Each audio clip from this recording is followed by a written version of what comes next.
Et Bible dans 2 Corinthiens chapitre 6, Bible est clair. Quelle relation y a-t-il entre la lumière et les ténèbres? Quelle relation y a-t-il entre l'infidèle et les justes? Quel rapport y a-t-il entre Jésus et Béliade? Toza na mokili, mais toza mokili, c'est que makamba mokili, eza ya bichoté. Au moins que pasteur wana a un problème na repentance. Il faut pas réviser dans kobongo la motema na ye, fa bandela baptême ya mai, omoni abandel sous fermissement parce que quand li kambo veka na yebisa yo vie chrétienne et banda na chambre haute et loke bomi génération ba pasteur ba bandeli na ba kutena yesu na chambre haute vie chrétienne banda na Golgotha ndeko pasteur banda na ko réviser kobongo la motema na yo. Ce qui m'a camouné, c'est comme il est normal. Mais quand nous avons pas tata molimo, abandelo ba fermissement. Ah, mais pasteur qui m'a emporté tout le bureau, la démilé. Et ça, pasteur démilé? Si. Oh, est-ce qu'on parle de non, on parle de décider? Non, on a le bien pasteur, il y a comme des pasteurs warriors. Oh. Pasteur a fallu poupa. Warrior, là, c'est fallu poupa. Eh, bata fallu poupa, ben aba warrior. Donc il y a comme pasteur, il y a église, il a fallu poupa. Donc, à l'ongé, na koto na bisa comme ne kota fali. Azabezo qui pète. Bon courage, hein? Courage, frère. Loko poni, nzelano parce que bibi on reconnaîtra l'arbre passé foué. Ndetondo, moni tomate na pilipili. Tomate na pilipili. Babo tamana nature moko, ba on se bandara mukie na couleur à vert. Après temps bandi ko évoluer, ba on se ba comme rose, rouge. Mais na munoko bazara gumorote. Ba kapaz de conscience que ça ba tumsu ba appel ya côté ya. Ba tout ça depuis l'appel ya kobikisa. Yesu aya na piscine à Bethesda pas aider piscine à Bethesda pour tata moka umela ki na maladie azobikate. Yesu aboyi ke piscine à Bethesda qui ne témoignage ya mabe. Soki baka na ministère na ngeza pa bomangate pour atala kotonga nazo kokate a aider ngai pour kombo na ngebe bate. Bon, je comprends Azoluka Bes, je comprends Azoluka Zabavi, belé pas sur moi bon na YouTube, je comprends c'est normal. Mais lequel ango ata moi bien baka, maté ya nous me ma batte belé ba kendeli felo. Bongo la motema parce que Dieu va nous juger. Mobali na moni na ye pasi ya tikanga na mwana ya de mwana koli ya komi moto mama na mona papa na ngatala papa no veka pro Maman non, Vega Pro, hein, bon s'abonner vraiment à la chaîne, on en est bien. Bienvenue à tous les spectateurs ou à tous les internautes qui aiment beaucoup sur votre humble serviteur Pati Veka depuis Brésil, émission aux en direct à Brésil, les niveau Angola, dans Angola et lelo na eu opportunité ya kota na mboka au Brésil pour nous sala toujours mais sala et Angola Luanda daki a poko. Je t'ai montré tu as salara boulot naza penga monté nazana Kofi Mankoyi Kaza MM Pro émission oyo tala mabongo na VK Pro télévision tout compena Kaza MM Pro to Africa Cinéma Pro ya batu ya Kofi Kaza MM Pro biso to ba TV événement to va to kimboko to koleka boyete et mututo akuta une émission oyo azana besoin émission ana besoin publicité azana besoin ni ba numéro ezana affiché benga biso tokoya ko servir bino awa na niveau ya Brésil na ki rapidement ko saluer pe bato ba soutenir wa biso ba pati so mona ngamo litama bo c'est grâce à Bertila die Bembe Bertila die Bengue place aux abambota trop Romel Waou grand frère propre oncle propre papa propre sur le bon pour à jouer à barre tout et la famille loi mobima quand je vois là je vois Romel loi ou presque loi ou harmonie loi ou Astrid loi ou ma mère aussi Lili loi ou et mon petit frère Jojo Mbomba Eric Mbomba vous êtes belé mais en pleine émission toko tikabino moko a peine à Brésil na mona bongo Violetta Mega Herbe moi sala ba moyen moi so bi secret à Kabelo yara na galerie wana place Véron Maweta dans la cas à ko expliquer bino di solo ya Kabelo émission le est spécial émission béni par un homme dédié ceux qui n'ont pas homme dédié na mona maman ange faisait purvé à KTV OIB valeur à papier qui rapidement on a salué Motolanzambe Boni santé Ouais, par la grâce de Dieu, naza bien. Parce que ça bien. Très, très bien par la grâce. On a bien un combo, on a habité ceux qui veulent se présenter devant l'internet. Il y a prophète, docteur ou pasteur. Nani. Sincèrement, combo nanga, docteur Jérémy, Domingo Chintseki, fils à Freddy Ntseki. On a combo nanga. Et mon abad. Internet, la première fois, le canal la biso, le canal VK Pro Télévision, on a informé sur YouTube, ou le canal Casa MM Pro, et mon abad. Et na profité na occasion où on a béni yo internet nyonso oza connecté l'émission oyo. Et moi je crois d'abord et ça par hasard que m'a permettre de la connecter. Et je crois sincèrement tu auras quelque chose de la part du Seigneur. Parce que ce que nous avons changé destinée à mon de leurs paroles. Et même dans cette émission, Dieu peut te parler et transformer ta destinée. Vous allez toujours brancher.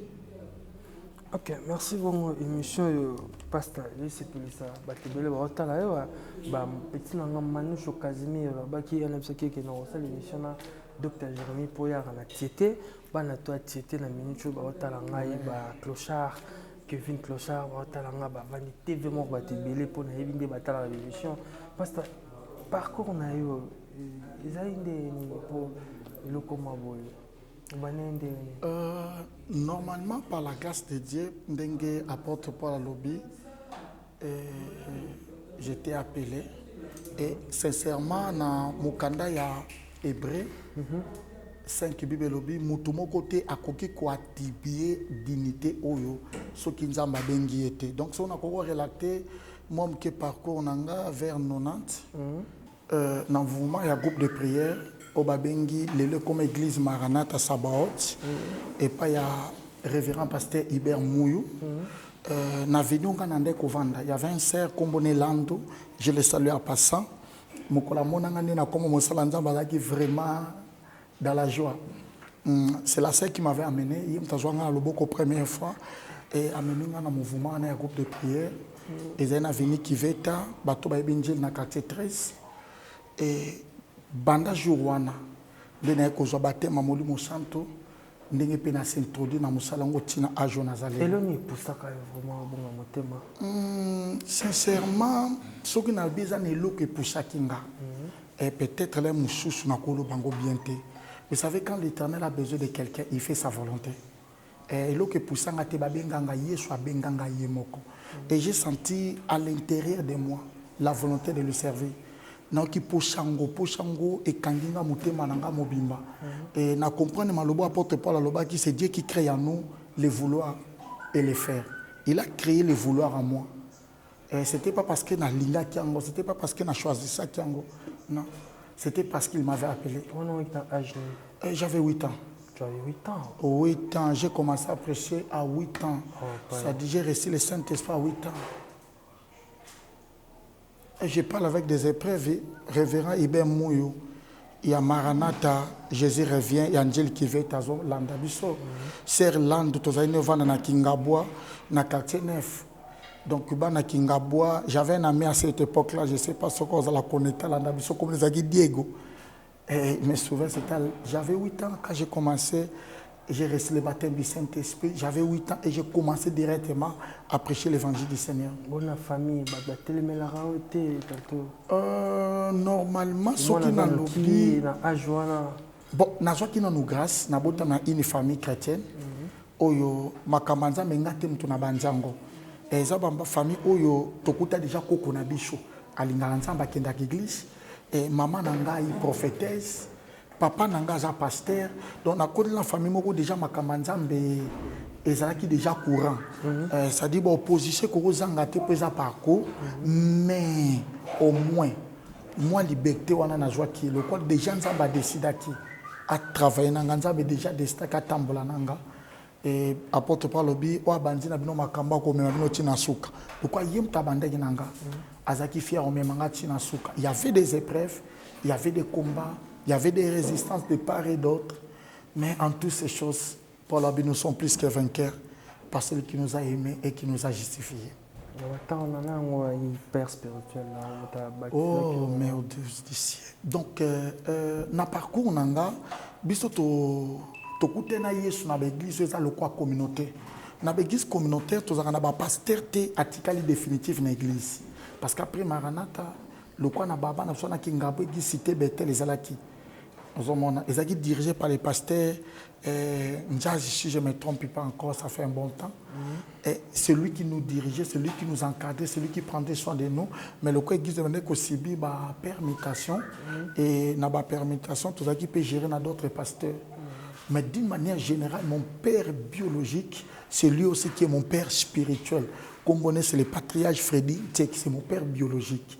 Hazard toujours en vie. Oui, il est le représentant légal. Il y a une communauté babengi mission évangélique, la gloire du second temple dans la République démocratique du Congo. Et c'est lui qui est mon père spirituel. Depuis Manzambe, la réalisation au salut vraiment au bateau. Non, cet homme de là, je travaille vraiment. Bon, normalement, tout ne dépend pas de notre force. Parce que ce que Nairobi dépend de moi, comme menteur. Mais par la grâce qui m'a été accordée, papa n'a pas l'école, un meilleur couturier. Donc, il a ma capacité à pesanga. Et na parcours nanga vers 2002, j'ai déjà professeur, il y a propre école nanga, il y a formation biblique et théologique 2002.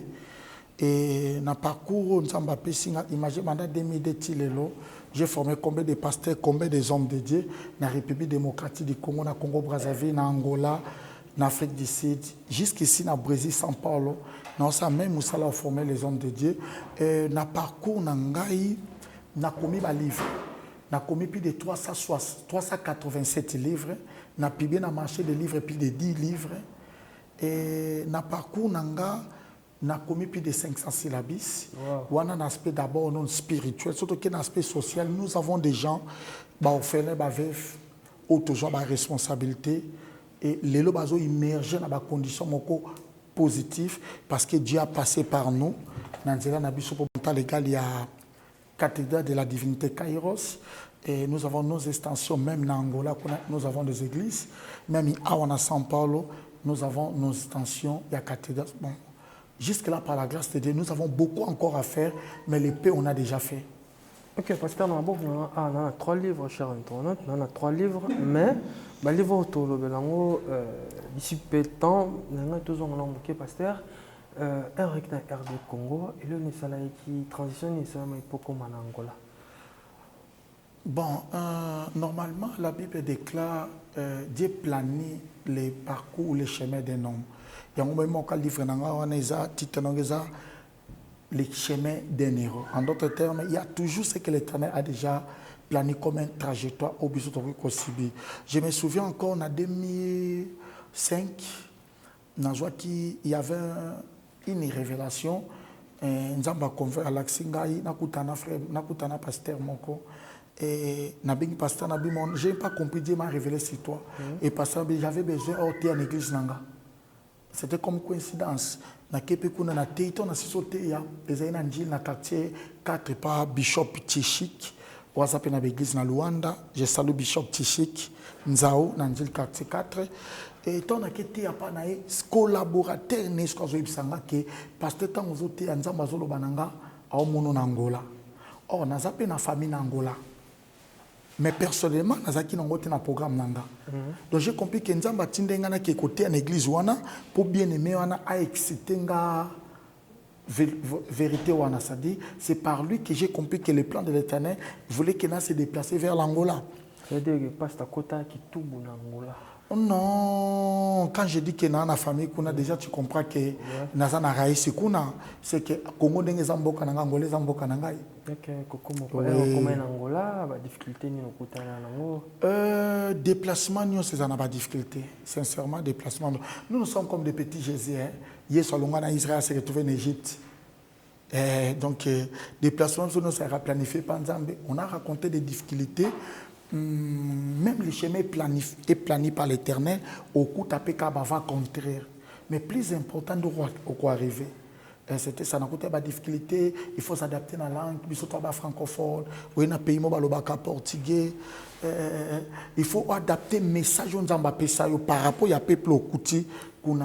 Donc ça dit, aujourd'hui, il faut apprendre à s'adapter pour battre grâce aux Zambapé. Mais avec un bon temps, un petit temps seulement, Zambapé Sekinga ou Kwekopé Sanga. Ça là qui est Luanda Nzima. C'est un ministère. Oui, j'ai des écoles en Angola. Si on a vu Luanda Nzima, ba pasteur batangi, ba serviteur batangi, ba église botami, ba pasteur baza consacré bangolais et belé. C'est qu'après un petit temps, message nanga, écoutez les gens étaient convaincus nango. Docteur, on a un tembe. Et on a qui n'angola batandi. Mais faut se le garder que pour qu'il n'a pas retel. Cachiche au côté de ton aboye n'a formé bateau boy. Peut-être pas comment on a moins bien. Oui, bon, je profite pour. Au moins, le problème est ça. Tu as un style. Style, chaque mutazana a un style. Si on découvre mutana, on y va race à battre le col. So kuti batloka ba race no comprendre que ça mutana le kana ne sikawana. Ngana za divin. C'est-à-dire ce qui est en Angola lelo. O kablo benga o divine ezanga. C'est déjà ba sema so ba bimi pananga. Donc so côté même na Facebook na yom tozo landanga. Mais kaka kokoma na Facebook no koma divine o mona ba bima liste ba to ebele bana nanga. Mais kaka kokoma divine o mona make so ba on s'entend tout na ba on na bota docteur Jérémy. C'est que nous avons une race de gens qui sont divins. Ça, c'est la première des choses. Pour ne pas citer Bapa et Rebé. Deuxièmement, ce qui est là, il y a une génération de gens qui ont parole incarnée. Solana bango yozaka contact na batebele tuna bango parole incarnée lelo boloba na Luanda na banjango. Ba so teza style docteur Jérémy mutayaki na Angola. Style adopté, méthode à adopter Jérémy, parole incarnée.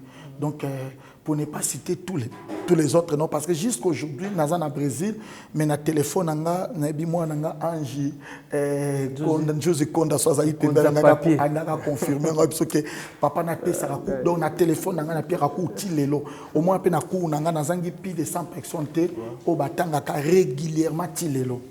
Donc, pour ne pas citer les noms, bato bayebi bato bazan luando ba moné longi ba yewana docteur Kolongolo tout sauté Kolongolo Angola et ça le mène pour transiter sur le Brésil. Oh mon Dieu avec pour les big à transit oui et le transit na sérieusement comprendre il y a parmi matin no mo bola tsolana otagi bato normalement na bani ko ya Brésil en 2013. Okay. Parce que dans la saison mon église n'a pas missionnaire brésilien. Le pasteur brésilien a une église n'a logé une église n'a d'autres le pasteur m'a invité. Avant de perdre un ami, je salue son âme repose en paix le pasteur Chéribé Kabanza, un ami à moi, Azaki Vanda en Brésil, Azaki missionnaire. Et un certain jour, à Béguin, à docteur Jérémy, bisoto en retraite, on a pasteur Chikonjeza, Yazali, c'est son frère. Nous avons convaincu que il faut du Brésil. Où il y a peu coupé ça, biso ma boko koto. Mais j'étais pas vraiment convaincu. J'aime l'Angola. J'étais pas vraiment convaincu, mais l'Éternel, c'était le plan de l'Éternel. Et 2019, dans une mission, j'ai eu conviction que c'était pas na kotanga koto. Ngana zalana. Et 2019, il y a un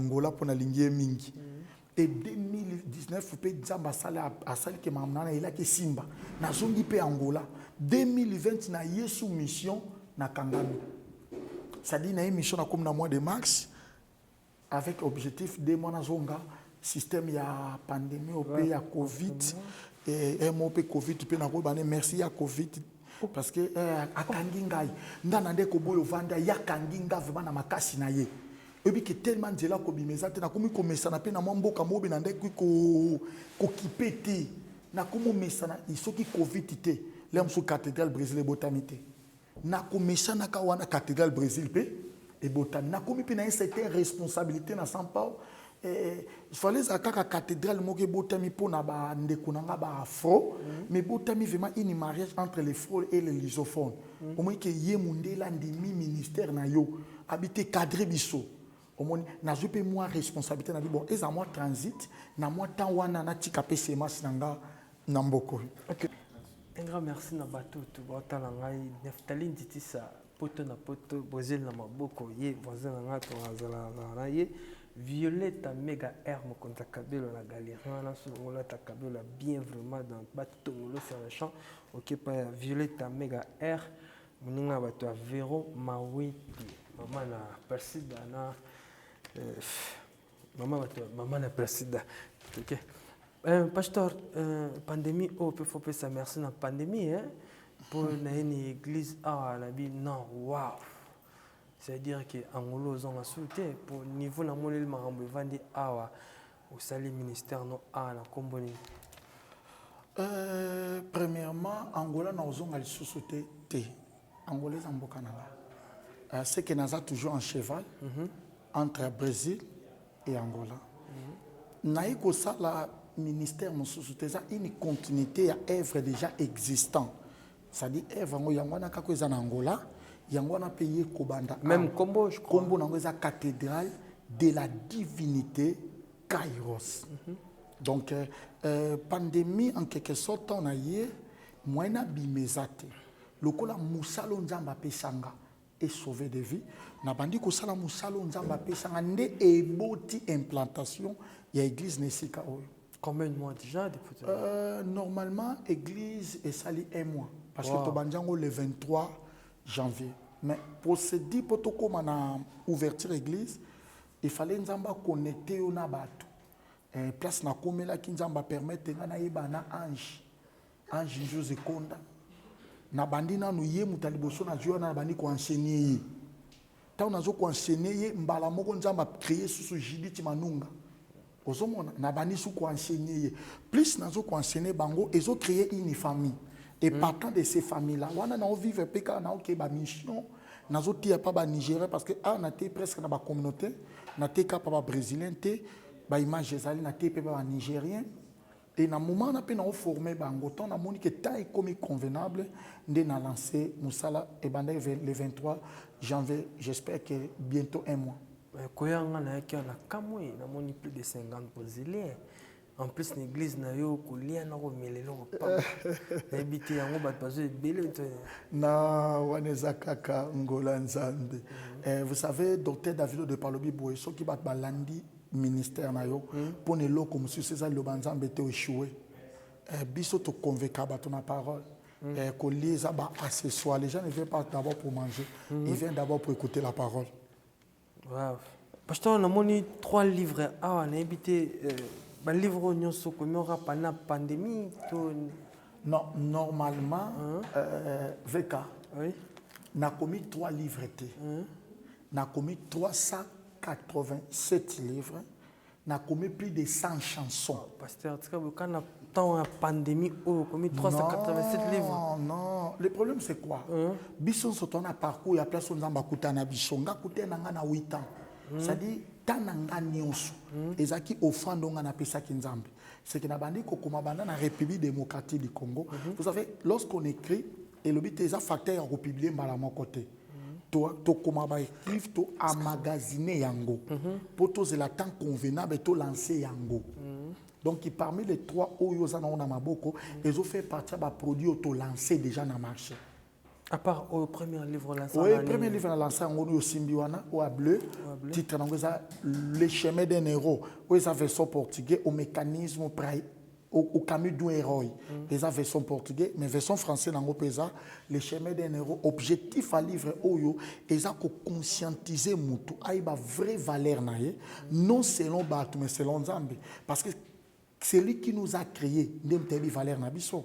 Mutu a créé Samsung, il n'aime utilisation Samsung, il n'aime mener à Samsung. Mutu pas créé mutu, aïbi au mutaza, et mutu a créé biso, à lui toza béro. Or, selon le dictionnaire, héros est un titre honorifique, il y a rapport n'a pas moutou, ce cas ça les exploits. Mais on est un dictionnaire en zambété. Mais dictionnaire en zambé, héros est sa capacité déjà d'adopter pas moutou, pas ça l'exploit. Et objectif à livrer ça que la moussa comprendre que même maintenant on a ça les locaux côté, on a déjà sélectionné ça les locaux. C'était pour ça que j'ai écrit ce livre. Merci. Yami Balé. Oyo. J'aimerais bien opérer ça au Wanelandi. Parce que il y a un complément. Il y a un livre Les chemins des héros. Titre les mécanismes pour aller plus loin. Na portugais au mécanisme pour imaginer. Objectif dans les abos. Le quoi livre le bosso na la musibat. Na livre mi balesko kolak sa bango njelani ba ko Holanda pour ba ko ko sala exploit. Objectif dans yangwana. Le principe de la vie est basé par l'abréviation VIE, vie. C'est-à-dire qu'il faut que azana V, azana I, azana E. V, c'est voir, vision. Il faut que la personne puisse avoir V comme VK. V, vision. Il faut avoir une vision I. Le col s'introduit. Il faut poursuivre la vision et il faut expérimenter les résultats. Donc, en d'autres termes, si vous avez trois mots, c'était ça l'objectif. Il y a livre. Ok. Troisième. Troisième, c'est la guerre contre ta destinée. Waouh! J'aime parler de destinée. Moi, très souvent, j'aime parler sur la destinée. Mais est-ce que le livre où il y a inspiration basée dans le livre, il y a Hébreux chapitre 11. La Bible dit c'est par la foi que Moïse devient grand. Il refusa d'être appelé fils de fille de Pharaon. Partant de ces tests-là, de comme livre, verset on a comme comme livre. Par là, j'ai compris que ce qui m'a comme dans maturité, Pharaon, c'est qu'il y a des propositions, il y a des positions sataniques, ou ce qui m'a comme dans maturité, ça n'a pas ça. Donc notre plus grande guerre dans notre parcours, c'est la guerre de la croissance. Il faut mouta kola, pas y ba ko ponabilo ko eza lié na destinée na. Donc, en bref, il y a un. Ok, pasteur, pour battre le livre autour, il faut passer à l'île. Pour les gens qui sont à la République démocratique du Congo, il faut contacter rapidement le patriarche Fredin Ntseki. Le numéro 081 451 10 97. Ce que le révérend patriarche Fredin Ntseki, mon père à moi, je vais livrer à Luanda. C'est facile. Il suffit seulement de Église cathédrale de la divinité Kairos. Na siège na Sapu, na veni Njakimwe na bato babi Sapu, Strada Nova via Kalemba Dosh, Strada Nova ya Anna Paula via Kalemba Dosh, na station Moreza na veni Njakimwe. So ba koti wana pour venir na pays qui a venu wana l'état. Anga comme ça va venir Kairos. Oh, pour l'église. Et so koti na babala ba témoin baza ba mona ba komama roi Kairos. Combien de membres, pasteur? Bon, le problème c'était quoi? Parce que Avignon vous avez déjà cadastré dans les documents yakala. Parce que tant l'église ça impact. Ben qu'on nomme venir RK. Combien de membres pas? Non, le problème il impact d'abord non c'est le comme au Congo na mutu et ça n'a pas pasteur bazan ba 100 000 membres. Ba moins connu dans le monde. Impact ça ministère ça un nombre de membres et ça influence un message. Au moins, tu as juger en fonction de membre balandi bisoté, en fonction du message de transmettre. Force à ministère un message et quoi un message efficace un message na yo. Donc je profite pour na sapo na avenir Njaki Mwena au Kutanango au Kepe na Mabor na avenir ya Chaban na cathédrale de la divinité za na Mabor pas pasteur Patrick au Kutana pasteur Lukombo au Kuta livre au Kenepe na Lunda North.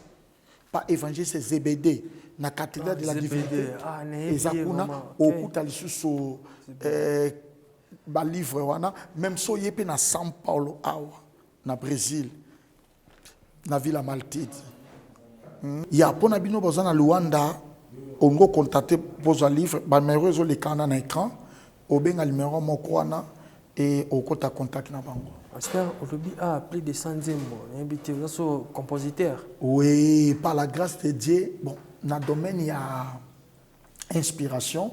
Nzamba sunganga makasi na komaka nzembo na komaka film na komaka novela. Wana eza spécialité nanga vraiment. Wow. Bon, naza non artiste, na sala art dramatique et na komi ba nzembe belé mwana nanga mwasi. interprète je profite de cette occasion na saluer Divina Persil et Anseki, Divino Miguel Nseki, sans oublier Maestre ou à l'exhibition Mama Musique, Divina Esther Makia Nzamba Pambolo na Congo place aux Nzamba Sando Bolam. Donc banze mon César déjà liné na YouTube, banze mon soupe aux na chaîne na bicho parce que ma chaîne na na qualité ma casse. Je vous respecte. Bino na kofi vraiment ça va et banze mon les kakuna donc ils sont vraiment disponibles banze mon souto lansango d'ici là. Docteur, pandémie a été yonini. Qui dira qu'une chose arrive sans que l'Éternel ordonne? Lamentation. Pandémie a été indi bisoto comprendre que Dieu est vrai et il est réel et tout ce qu'il dit s'accomplit. Parce que dans Matthieu chapitre 24, à Prométhée qui biso avant mon qu'il est souka, il y aura de ses effets. À Prométhée il y aura des cris de guerre, il y aura des maladies. Et tant tout le monde m'a cambié au salamata, comprendre que tout ce que Dieu a dit s'accomplira certainement. Donc la pandémie a aidé bisoto linga kanza, mais to lingé li sous d'avance. Bato to ndi makabi, mais to ndi mangol sous d'avance. Et tu comprends que ça trompette, ou qu'on prépare sous le thème, on a bisoto reconnaître que Jésus revient bientôt. Wow. Docteur Jérémy, tout le monde qui est quasi dans ce cas, mais herbe to le baraki aux aranakisi. Et le belaroni. Oh.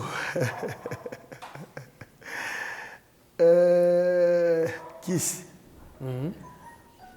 Oh, mais des fois, je comprends seulement les gens, bah, la crise à bamo, toute la crise à côté de la Bible. Vous savez, lorsque tu lis Matthieu chapitre 2, la Bible dit les mages venant de l'Orient, bah, ils ont visité Jésus. Et sa traduction. Dans d'autres traductions, on ne dit pas les mages, on dit quoi? Les magiciens ou les sages. C'est qu'en d'autres termes, le mot magie et le mot sage, ce sont les mêmes mots. En d'autres termes, quand quelqu'un opère dans une dimension qui dépasse votre calcul, vous taxez un magicien. Quand quelqu'un fait quelque chose qui dépasse votre niveau de compréhension, vous l'appelez qui? Magicien. Jésus a prouvé ça. A mesana komata boîte na ba yekolne po ba katsangambu mais jour moka boya komata boîte pas là que ça bon et le but que position sur mataka na boîte c'est que système ka moko katsama isa ko na boîte Jésus boki na boîte ngana otambola et tant mando tambola likola mai ba benga ke na fantôme c'est que bango ba reconnaître que soki mutu a kimi dimension na biso otambola na boîte akomo tambola yemo likola mai za fantôme mais ngapi na za pré ya otambola na likola mai. Donc, si vous avez une boîte, vous êtes ordinaire. Vous avez un fantôme. C'est tout à fait normal. Ceux qui, par exemple, y sont tambola l'école et qui ont pierre dans une boîte, non préféré na bimapé moi na make expérience wana. Donc bateau ba benga biso batakis, eza bateau baza prêter au sable expérience aux autres sala on a Yesu. N'encourager yo, sala expérience Yesu sala, ba bengo pe kaka mutakis. Docteur, il y a un miracle qui est liboso, sala ou comme sabat. Na royaume nabiso miracle comme sabat, ça miracle à convection. Premier miracle en wana. Est-ce que message nanga échanger ba vie à bateau? Est-ce que message nanga bomolisi bato mitema? Est-ce que ça na bato muso lelo batiki masumo po ba yoka kinga? C'est déjà quelque chose de bien. Mais si nous voulons parler d'autres choses, hey, papa, tous en abasi, ba sali ba 15 ans, ba 18 ans, ndako, ba babutate, ba zanaba na maboko pona biso. Dieu nous a utilisé pour prier pour des gens, ba bota kate ba bota. Nzamba utilisa biso. To bonde apona bato ba boite le mbashu, le collège kende na kopola, au chambel pone le lo ba yepote kaoki. Vous comprenez? Donc tout dépend de la manifestation. Nous croyons à ça. Le miracle a fait partie de nous. Parce que nous, Bakaïrosé, divin, tu crois que le ciel est sur terre. Tu n'as qu'à vivre réalité, il y a puissance en ma belle. Donc si on a un miracle, c'est que Michel a changé. Luka n'a pas témoignage à l'appui. Tu as témoigné, non. Et Awaka na São Paulo, Awa Mutako témoignage. Baïlenga mona mwasi mukwa wa mobali kuta bali mwasa zumbanda mwasi na zemi po ya bota kate awa na São Paulo mwasa ngaza nigérien pour son habina communauté na bolo po za congolais po za angolais za nigérien après yana giza ba nigérien ayazo l'homme de Dieu prie pour moi na obsession na shimbio robota mobali no libala ne ko salamate et na momoto batalaje mamuneni kato tamboli totali yesu azo sala na ina profiter na biso pe mutozo landangai. Il est le même. hier, aujourd'hui et éternellement. Et ça, c'est une émission avec eux. Mais miracle peut qu'on côté nanda kunayo. Il y a une émission avec eux. Mais guérison peut qu'on y a na vie na. Et ça, une émission avec eux. Mais là, comment pas si qu'on y a na vie, non suffit seulement dire. Reçois grâce à na combat Jésus. Docteur, on a une question pour tant dans fiche na. Ezanga. Tout le monde a aigle, na lion, c'est-à-dire quoi? Zaba Pambola Papa Kofi. Zaba Pambola Veka. C'est ma dimension. Et cette dimension, na opéra na likolo le quoi aigle na opéra na mabele le quoi la lion. Est-ce que vous voyez que Ézéchiel a reconnaître dans Ézéchiel chapitre 1 verset 10 que Jésus est l'homme de 4 faces? Mais ce qui est mon commettre dans la bilongi 4 dans un combien? Et la Bible dit dans le livre des premiers livres de Jean, tel qu'il est, tel que nous sommes. C'est la dimension. Et ça qu'on communique, on peut opérer comme des aigles, on peut aussi opérer comme des lions. L'aigle, c'est la dimension prophétique et lion, c'est l'autorité royale. Pasteur, est-ce que c'est normal, pasteur, pasteur, à Big Sabbath, c'est un miracle. Ayokani musique à Mokili, c'est normal.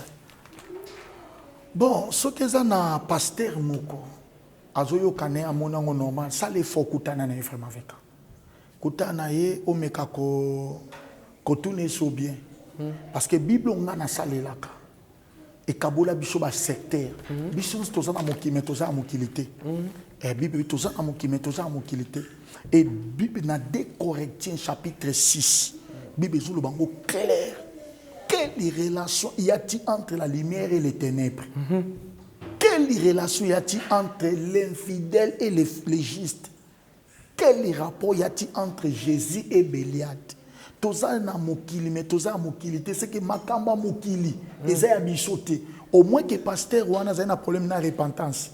Il faut pas réviser dans le bon la moté, manaye, faut bander la baptême, yamaï, au moins, abander sous fermissement. Parce que quand les cambo veka na yebisayo, vie chrétienne, et banda na chambre haute. Et l'autre bomi génération, ba pasteur, ba bander lina, ba koute na yesu na chambre haute. Vie chrétienne, banda na Golgotha. Ba tout ba ratak Golgotha, banda ba zo kelem sur ba problème. Parce que vie chrétienne, banda Golgotha. Golgotha, on a une nouvelle naissance. Golgotha, on a fait, il y a Pâques, il y a Pâques. Mais Pentecôte, c'est un des places à Monument Centre. On ne peut pas commencer à vivre dans la chambre haute. Et ça, c'est pour ça que le miracle est en nous avons ensemble. Et ça, c'est pour que Moïse a un miracle en Égypte, Azaki esclave. Le miracle Moïse est Moïse esclave. Les seules manières pour Moïse à l'onglet esclave, il faut l'agneau à la immolé. C'est ça la repentance. C'est ça l'œuvre de la croix. Il fallait l'agneau à la immolé. Pour bango ba soit grâce ndia kubima en Égypte, c'est que les seules manières autobimela en Égypte et ça kufa Yesu Masia yango de Golgotha. Et ce qui njoto na biso Paul a lobiango bien, abinjoto na biso et kufa elongo na Yesu, c'est que na ba posa nango. Et kufa elongo na Yesu, to se kwa na to se kwa nini njoto ya shika. Ndeko pasteur banano ko réviser ko bongo la motema na yo. Ce qui makamunyo c'est comme lion normal, mais kana nous kozonga ba tata na molimo abandelo ba fermissement. Ah, mais pasteur, il m'a dit que le a dénilé. Et ça, pasteur dénilé? Si. Oh, est-ce qu'on parle de non, on parle de idées? Non, quand le pasteur, il y a comme des pasteurs warriors. Oh. Pasteur a fallu poupa. Warrior, là, c'est fallu poupa. Bata fallu poupa, ben a warrior. Donc, il y a comme pasteur, il y a église, il y a fallu poupa. Donc, à longueur, on a besoin comme kota fallu. Oui, a besoin qui pète. Bon, courage, frère. Le col oponi, parce que Bibi, on reconnaîtra l'arbre passé fouet. Ndetondo, on est tomate na pilipil. Tomate na pilipil. Babo tamana nature moko, on soit bandara mukie na couleur à vert. Après temps bandi ko évoluer, on soit comme rose, rouge. Mais na munoko bazara gouma roté. Bon, là on sous temps ba meki goune ba comprendre que ça une tomate. Là on sous tika to pilipil. Là, nous allons permettre de faire la thé, après sa position. Courage côté ok, il faut que tu aies côté Yesu automation. Mais au moins tu as besoin de combo dans Yesu. Bon, l'équipe le quoi nous besoin l'église nous côté ba wariou, bon l'équipe moi combo na bino mo bozo belele rosunga biso vraiment makashi. En tout cas pasteur Je manque même de mots. Merci pour nous édifier, nous donner mais le lot peut nous corriger pas quand on peut ça prophétie à la lit ou non. Mais belé. J'ai invité pour ça la quand Roger pas quand on a prophétie des parce que ça bon promettre ba tous les camps tu peux s'inviter. Bon, oui, bien que zoboma évangile plus précisément. Il y a des Congolais, ils n'étaient pas préparés pour les médias. Il fallait pas un recyclage à médias. Je crois bien que la salité, monsieur, c'est un bomba manango. Ceux qui ont caméra na bino yaka nangote. Moi quand on a caméra na bino, ndena ba bosoto na biso et monani. Et les gens cherchent des occasions pour parler. Il y a continué bongo peut bander ko gagner ba âme. Et gagner ba âme et belle. Mais après quelques temps, Libanda Mbokande Tokomo Yokaye a touché Moizimbi, a touché. Na ebité évangile yo ya Obeti Muninga, Oluka, ya. Évangile bandi pa ba kate. Yesu abandeli pa ba kate. Ba ka face à la conscience que yete mtabani mamanzambi. Face au courage wana kanisate ke mo santo bandi. Face à conscience que l'évangile est progressive. Avant bisoto botama, et en abaton zamba utiliser. Même il pendenge tozabou na génération na totala. Papa veka, zane biso likambo moko kobo sanangote, komisela ngo pabaka. Obi tango Yesu azaki na bomoi. Tango Yesu azo sala ba miracle ezali na 3 églises. Obaka lem sazo yebate. Jésus azo sala ba miracle mais mukolo musu ba disciple ne ba ebisiye. Maître toyoki mutu moko dazo sala ba miracle na kombo na yo tolinga kuto empêcher ye Jésus répond à l'obi o yaza na ngambo na biso azenemi na biso te et ça kate que faut bazala bien faut batambola na ligne na yo batu sube ba na ligne no te mais baza pe benemi no te hein mon frère mais quand ko bongo la mutema koto wana. Deuxièmement, Jésus tikala ko finga église à piscine de Bethesda te église à piscine de Bethesda na matia te mais na guérison. Batwande kozina na mai bazobika yo mona Yesu alobaki église wana kangama ezaka na musala kozita na mai baka fazo conscience que ça bato musu ba appel ya koteya bato musu azupi le appel ya kobikisa Yesu aya na piscine à Bethesda pas aider piscine à Bethesda pour tata moka umela ki na maladie azobika te Yesu aboyi ke piscine à Bethesda qui ne témoignage ya mabe soki baka na ministère nangeza pa bomanga te pour atala kotonga nazo kokate a aider ngai pour kombo nangebe bate. Bon, je comprends Azoluka Bess, je comprends Azoluka Zabavie, belé pas sur moi bon na YouTube, je comprends c'est normal. Mais lequel ango ata moi bien baka, maté ya nous me ma batte belé ba kendeli felo. Bon la motema parce que Dieu va nous juger. Merci beaucoup pasteur Touma Souka, merci pour l'opportunité possibiso et je tiens à saluer tout le monde hein, tout le monde à la biso, tout le monde à l'émission au biso.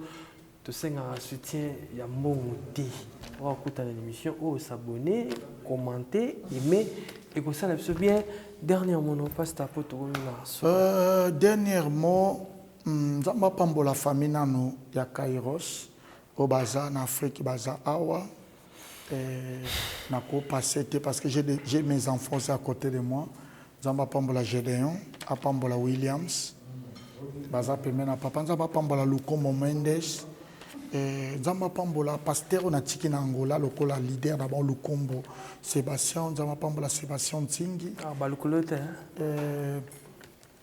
au moins, il problème à ma cache ça. Moi, je ne fais pas mes enfants pour bâtir en église pour la vie. Non. Ngana forma rabatu pour bâtir salon Nzamba Bengela Bango. Ce qui Nzamba Benga et père en église, mon comme dans le boko Nzambe. Je suis fier na mona qui est dans le boko Nzambe. Nous on fait pas des églises pour bana wana mona le kaba kacho na yo sumukolo ngabima otelemeli tata tete. Bana ngapi bazana conscience libre. Yango preuve j'ai des enfants bana Europe bana l'église na bango. J'ai des enfants na Luanda wana so a compter l'église à Kairos et c'est belé. Même nous c'est ngate. Ils ont begin c'est l'église à moi nanga. Azapa nanga formé pa nanga, na pse kende banda yo. Et par exemple, le docteur Zachary, à l'église, prophète Henri, à l'église, oui, je voulais déclarer une parole de bénédiction pour vous. Kobo Sanelo côté, nous avons un père. Ton père est tout près de toi. Jésus t'aime. pesade nyonso okosala na vie na baerreur na yo na baincompétence na yo kotindika tata no mosika te mpe kovivre na conscience te ke nzambe ya mosika no aza pembe na yo alingaka otilelo soki azopesa otempo alingaka yo yesu alingaki lazare mingi me lazare mpe abelaki kobela no elongoli bolingo ya tata te mpo na yo eza nde basine ezolasaki guérison ekoya le mosusu oza na mbongo te yesu aza pembe na yo eza basine ki elasaki mbongo ekoya nzambe apambola sabone na chaîne oyo nzambe osala obola mosu ebele koleka. Merci beaucoup, pasteur. Merci, Veka. Pour l'invitation. Tu dis que vous avez sauté, je peux les trois qui toko, tout lié, tout mêlé. Merci beaucoup. Merci. Tout est commencé bien, fini bien. Merci d'avoir tout bataille, tout PC, tout temps. D'avoir de 0 à Tina Souka. Merci d'avoir abonné à Bisso. Au bataille avec un pro, na Casa MM Pro ya Kofi Mankoye.